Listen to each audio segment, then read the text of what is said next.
Hoje a gente vai mergulhar de cabeça numa ideia que pode virar o jogo dos investimentos. Vamos desvendar a mensagem central de O Investidor de Bom Senso, de John Bogle.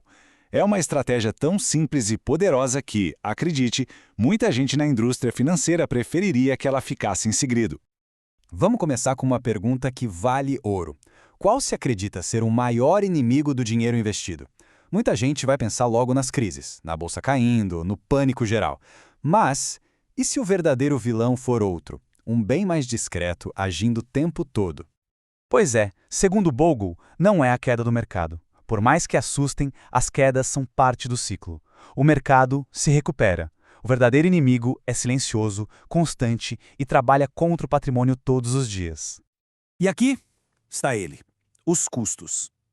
Taxas de administração, comissões, taxas de performance são como uma sangria lenta e contínua, devorando os retornos pouco a pouco, sem que a gente nem perceba.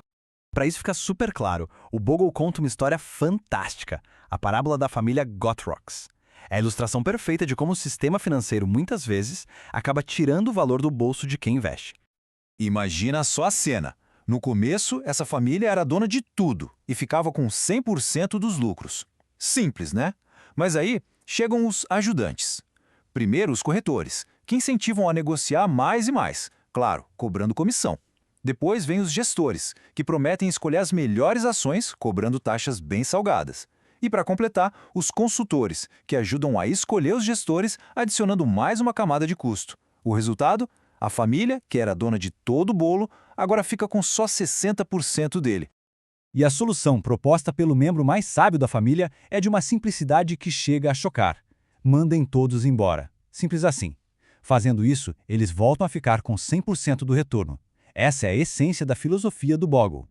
Ok, a história é ótima, mas agora vamos para a prova dos 9, os números. Bogle chama isso de as regras implacáveis da humilde matemática. E são implacáveis mesmo, porque os números não mentem, e o que eles mostram é assustador.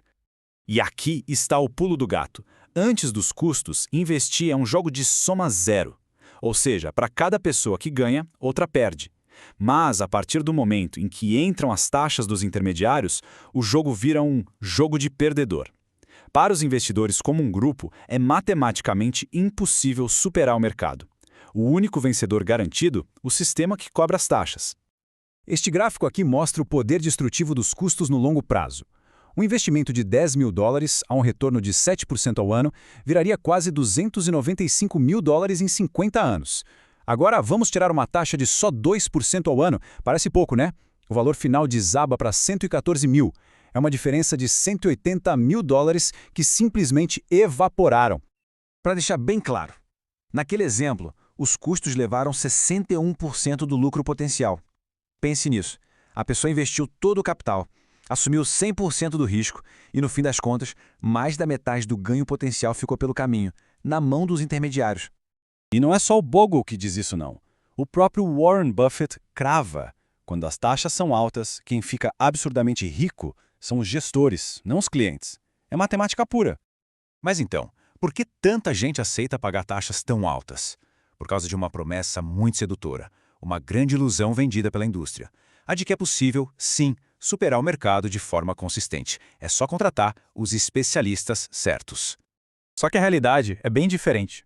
Os estudos mostram que, em um período de 15 anos, cerca de 90% dos fundos de gestão ativa simplesmente não conseguem bater seus próprios índices de referência. A grande maioria falha em entregar o que promete.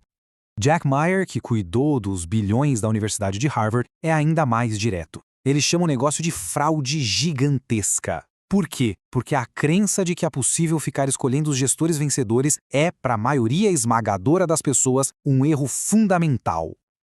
Ok. Diante desse cenário, qual é a saída? Se tentar superar o mercado é um jogo de cartas marcadas por causa dos custos, o que se faz? A resposta de Bogle é de uma simplicidade genial.